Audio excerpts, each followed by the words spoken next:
Good, everybody. We're back again with diving into Matthew. We're going to back us up just a little bit, going back to the where Jesus is talking about fulfilling the law and all that kind of good stuff. So, reminder, here we go. This is Matthew chapter 5, verse 17. Think that I have come to abolish the law or the prophets. I have to abolish them, but fulfill them. I say to you, until heaven and earth pass away, not an iota or a dot will pass away from the law until all is accomplished. Therefore, one of the least of these commandments and teaches others to do the same, will least in the kingdom of heaven. But whoever teaches them will be called great in the kingdom of heaven. For unless righteousness exceeds that of the scribes and Pharisees, you will enter the reign of heaven.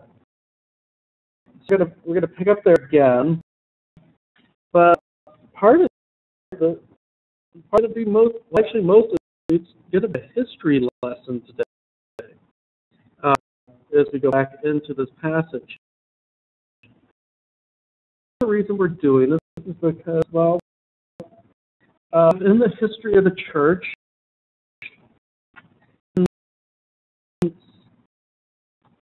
major heresies in teaching, as are called heresies. Now, a heresy, for the most part, really, a lot of them you can just call them a case of an extremes. And the heresy is a teaching that is so obscure biblical truth to endanger salvation. The teaching that changes things so significantly that the gospel is lost, that is lost, all things. And all come down to what is essentially a meaning of who Jesus is. They're saying that all theology is Christology, the study of Jesus, the study of who the Christ is. And a lot of heresies are going to boil down to this. And when this happens as well, people misunderstand what Jesus came to do. Places happens to be right here in Matthew 5. Hence, a history lesson. One that we out in the history of the church is Antinomianism. That's our word for today. It means against the law. It's from the Greek, anti and nomos. Nomos is the law. There's pretty much a teaching that came out of the Reformation. One of the big teachers was Johannes Agricola. He was a professor with Luther at Wittenberg, participant in the Reformation teachings, as an ally of Luther. The teaching that for the Christian that the moral law is no longer binding to the Christian, that they took to the extreme by faith alone. Now, an extent that we are no longer bound by the law. But in time, we are bound by the law, and a lot of that is because, well, the self, the old Adam is still hanging around, and Scripture is pretty clear about this. That from that reality until Jesus comes again and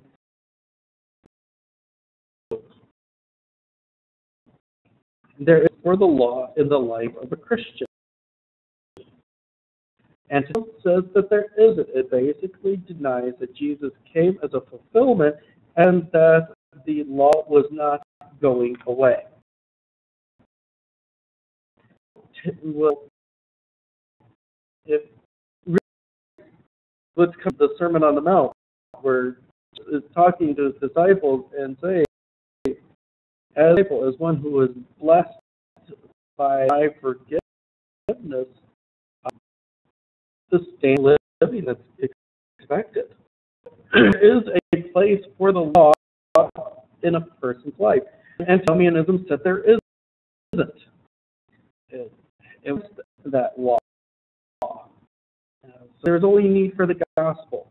All the Christian ever needs to hear is the gospel, and from everything out of that, it's going to flow. Yeah, a lot of stuff is going to flow out of the gospel. The gospel is the root of everything for us. As a place for us. It curbs our behavior. It shows us why we need that gospel. And it also provides us with a guide. And so just completely throws that out. But the reality Scripture gives us is that there is a place for the law, that we need that mirror, we still need that on our behavior, and still need a God. Let's face it, because of that old self who's still around, we wouldn't actually know how to be a God-pleasing person without the law. We would abandon praise to the gospel, and our relationships with people around us. That is a part of our praise. That is a part of our thanksgiving, and we are going appropriately within those relationships. We need the law to instruct us. So, but Antinomianism, it's around. You're going to see it today, and places it crops up every now and then and whatnot. But even the first named in the Reformation that Luther coined this when he was addressing the errors that Agricola was making. They're not something that is really new. Let's say there's a lot of truth to that proverb. There is nothing new under the sun. This kind of seems to get recycled. It might have a little different veneer on it, but it's just recycled stuff. The more remain the same. Going a little bit further time,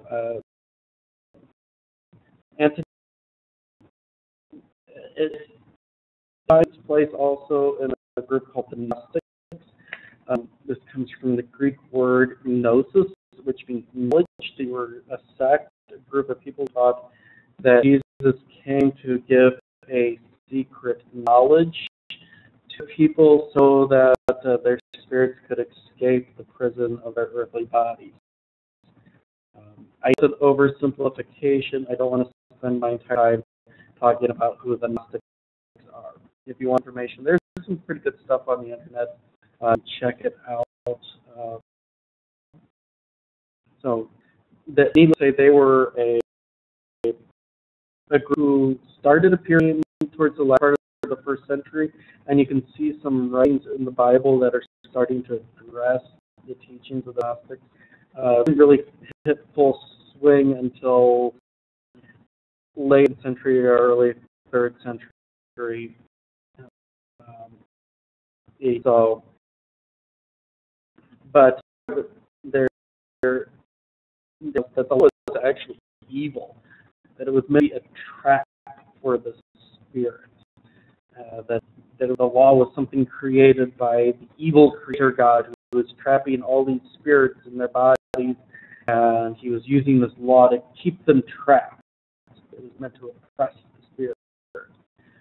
And depending on the Gnostic, there were lots of different brands. It's almost kind of like nations in the United States. If nobody was teaching, you made up your own denomination, and well, there we go. Different brands. There were some that were very high in as in they were really much in certain behaviors. They would pleasure and whatnot. And others who just, they were so much into pleasure that they were into complete debauchery. Now, that Gnosticism gets featured in the Da Vinci Code, the wretched piece of literature that came out a couple of years ago. And insulting Dan Brown's writing, he's boring. Okay, really, if we hadn't protested it, I think people would have ignored it and it never would have been a bestseller. But my tangent here. These particular Nazis, they saw the law as something that had to go. It had no bearing. It had no touch on their spirit. It was trapped. And so they would do all sorts of things. And were the heart of what gets featured in the Da Vinci Code with all their stuff. And to complete debauchery. This group actually is really prominent in the formation of the to the canon. One of the, if you ever spend some time studying how the books of the Bible became a part of the Bible, is criticism of the Bible, and of course and this is a historical fact. You don't find any lists of the Bible for what books were accepted and whatnot until this point. Their early century group, maybe a little bit first century too. I can't remember the dates off the top of my head. How Matthew, he was this guy teacher at the time, and he taught the law was only meant for the Jews, that on Christians. Familiar? Sounds like Antinomianism, bearing for Christians. But part of this, he tried to edit the Bible by removing any reference to obeying the law in the Testament. He said that it was a corruption of writings.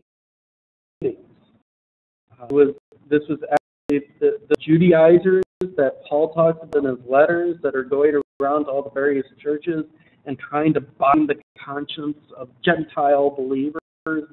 And you got to become a Jew before you can become a Christian, because that's part and parcel of being a Christian, So you got to go do the circumcision thing, and you have to follow the dietary rules, all that fun stuff.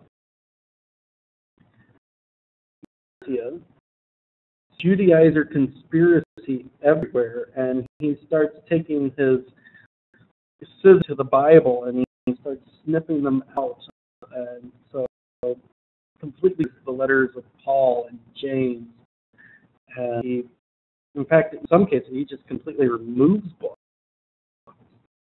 In fact, canon list actually eliminates the Old Testament, and as Matthew is going to show us, and is showing us, to remove the Old Testament, we lose our complete understanding of who Jesus is.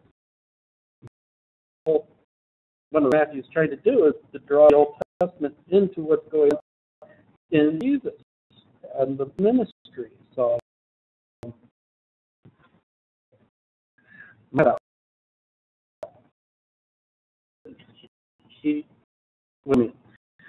and like in response to Marcion, that the church started publishing lists of the accepted books of the canon. Part of trying to defend the canon. They're going, look, they're authentic. So, what that guy Marcion say? It ain't right. So, and it's got a rich history, and down to a misunderstanding of Matthew 5, the idea that Jesus came and fulfilled the law, and therefore the law has no place in the Christian's life. Next, what Jesus goes on to say that it's not going to pass away until all things have been made new. Realize the blessing of salvation now, all things have not yet been made new. Despite that creation is still groaning, awaiting that birth. So, law does still apply, and that's important for our understanding of these upcoming passages that we're going to be reading today. We're getting to now this portion of where Jesus gives very brief talks about various points of law. And we need to frame this a little bit as we're heading into it so that we don't abuse them. One of the need to really stress, this is not a prescription on how a person may attain righteousness. These things that are being said to his disciples, those who have already been blessed by his forgiveness, by his grace. So not a bunch of rules and regulations that to follow in order to become holy. They are a standard for behavior for those who have already been blessed by grace. Yes, he is raising the bar, so he's raising our understanding of what the law means. And yes, he does expect us who have been blessed by his grace to live this kind of life. We're supposed to be different. We're not supposed to settle for second best, but experience the best in grace. Why would we want to settle for second best in our behavior?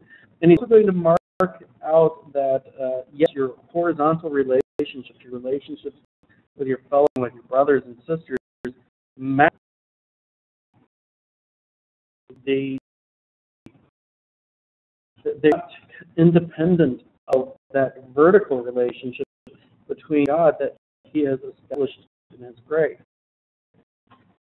So, important things, and we have to take them into account. We have to understand them. And this is part of how Jesus is marking himself out as the final authority. We're going to constant refrain over the next several sections. You have heard it said, but I myself am saying to you. So we're going to hear that, I think it's about 6 times over the next section. And so we're going to receive a greater clarity, a greater understanding. Now, realize that Jesus is speaking generally. This isn't case law or casuistry. The generalities, general truths that sweeping. And because speaking in a fashion mean that they are going to be informed by other things that Jesus says in the course of his ministry, and they're going to be informed by, well, the other parts of Scripture. So we can help and go, okay, this is everything and all that we need to know. Now we look at those and say, okay, Jesus might hear how informed by what he says here, by what is said here by Moses, all those kind of things. We have to take those into account. As we're looking at these, we're going to just look at the general sweeping implications that Jesus is giving. We're not going to address specifics. So when we get to the fun topic of divorce, we're not going to go, okay, this actually means that all divorce is both. Okay, if we wait, we're going to run into some problems because Jesus does say it's allowed for certain reasons. So we didn't go that far. Also, this has led to other problems like Christian angry. We have to be happy. Talk about who got mad. All right, if Jesus was sinless and Jesus was mad, for this section of the text. So, all right. So,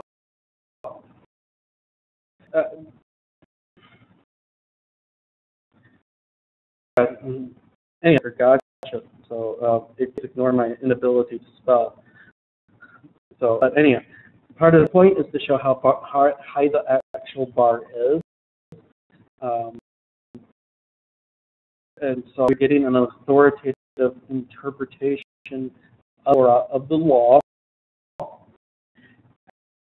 So, for Jesus' authority that would have been taught was not correct. That's actually higher than what the teachers were making it out. And it goes back to that statement of where Jesus goes, this is not greater than the Pharisees. It actually turns out that the Pharisees, who regarded themselves as righteous, actually they're just playing with the lower bar. They're basketball with a 7-foot goal rather than a regulation size goal. 7 feet. A lot of people can play on the ball. When you play, you got to be able to jump or be tall. So he's raising the bar, and we're going to. All right. Chapter 26. This is about anger, murder. You have heard to those of old. You shall, and murders will be liable to judgment. Everyone who is angry with his brother will be liable to judgment. Whoever insults his brother will be liable to the council. And who says, "You idiot," will the hell of fire. So it's just at the altar. And remember that your brother has something against you. There before the altar and go. First be reconciled to your brother, then come and offer your gift. Come to trick with your accuser while you are going with him to the court, lest your accuser send you over to the judge, and the judge to the guard, and you be put in prison. For true, you will out until you have paid the last penny. Now, people have said that this is the passage that means don't be angry. But when it comes to the forefront is anger with bitter insult.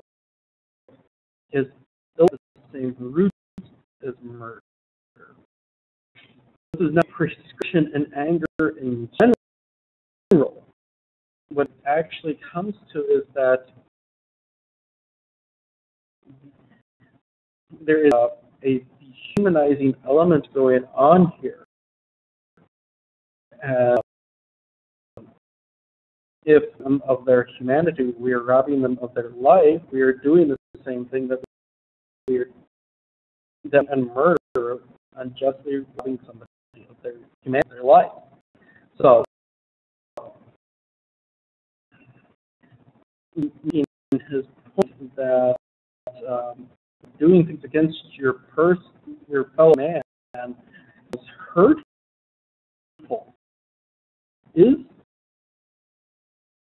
going in the same fashion as actually just going ahead and killing them. And so we are, as Christians, accountable to this, expected behavioral patterns, and he gives that behavioral pattern of if your brother's got something against you, yes. You don't just kind of keep going on as if nothing happened. Okay? Your brother is important. Now, I want to point out in that Some they translate the word rakah as fool. That's probably not the best translation.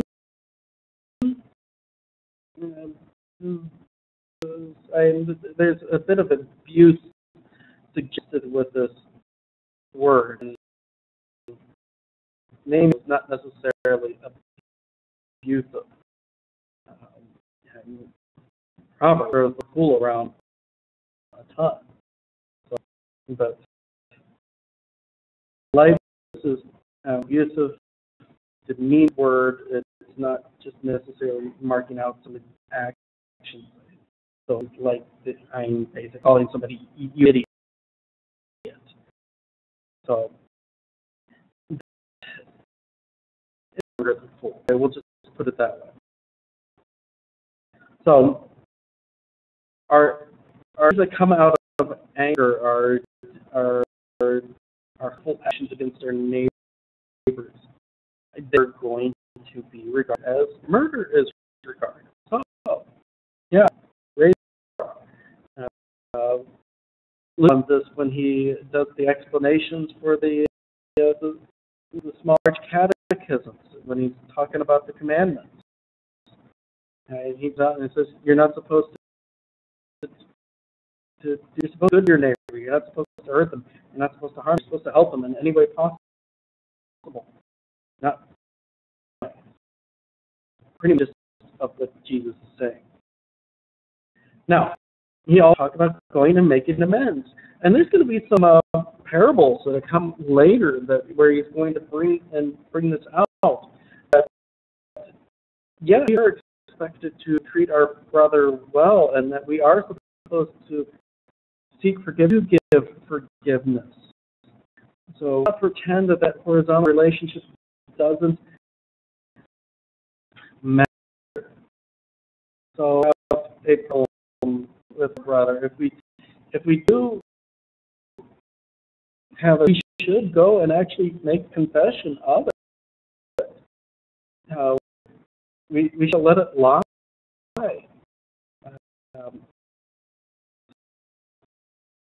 And seriously, if you did something to your sister, go say that's what you're supposed to do. Now,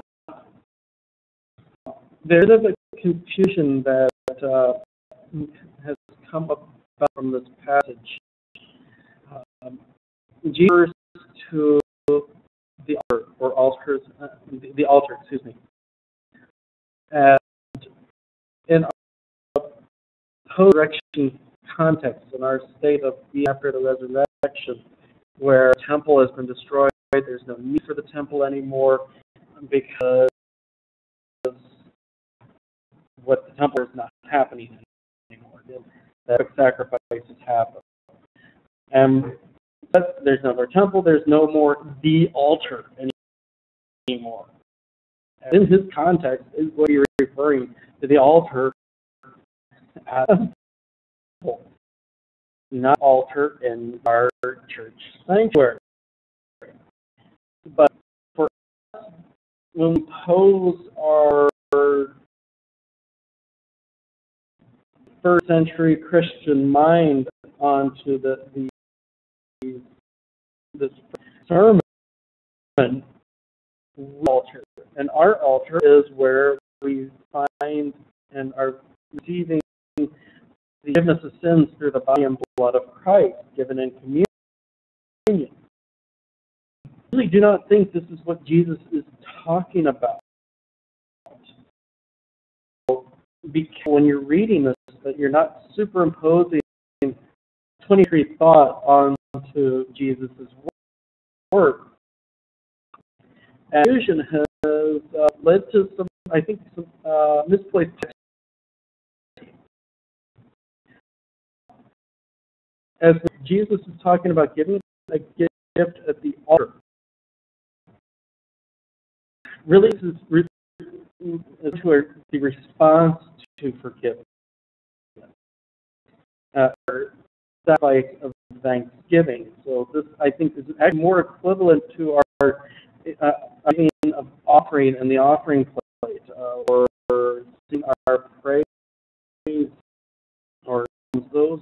kind of things. Not so much to what I've heard other people say, that they don't go up to take communion because they're angry at their brother. Angry at your brother, you need some serious forgiveness, and where else are you going to find forgiveness? Okay, serious forgiveness. Admit your sin to your brother, but don't deny yourself that forgiveness if you recognize that you are sin. You have sinned. Okay. I really cannot agree with the piety of denying yourself the Lord's Supper on the passage where, because I'm mad at my brother, I really shouldn't take communion.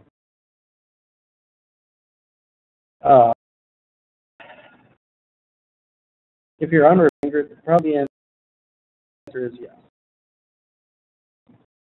If the anger is sin, then the answer is take communion. Okay.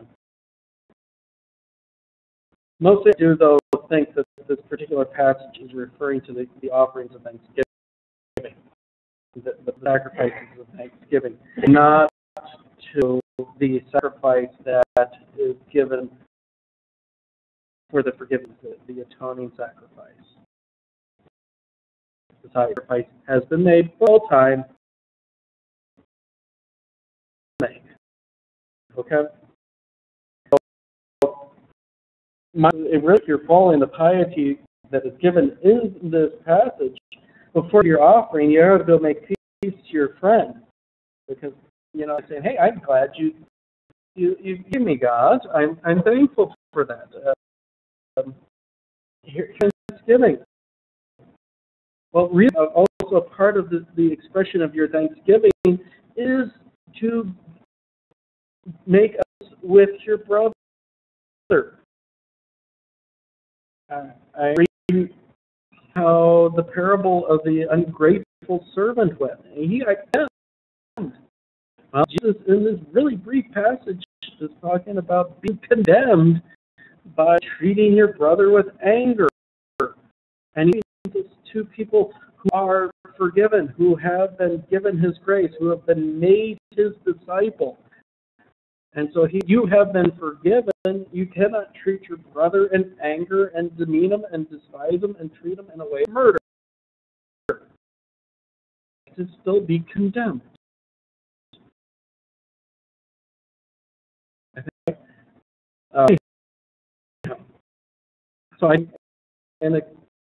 This is describing denying yourself communion.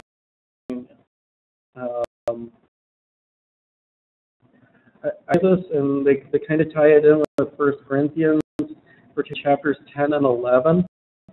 But those actually didn't have anything to do with anger. Those divisions actually had to do with a false understanding of what sacrifice was.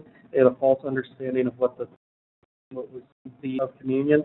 They had a false understanding of when there. Not so much because they were angry with each other. Yes, anger was there. But the root problem was actually something else. It was the false understanding of the blood, not because they were angry. Okay. If you're angry with your brother before you give your offering, go amends. If you're angry with your brother, okay, that you are sinful in your anger towards your brother, that you're hurting him, go ahead and take communion. Receive the forgiveness of sins, then forgiveness, or ask that confession from your brother. Okay, time here we'll pick up with the fun topic of adultery, the one that makes every single one of my confirmants blush in about 2 weeks.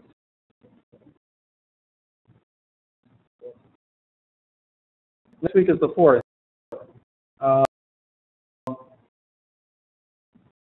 I will put whether or not we're actually going to have class next week. So we're not here next week.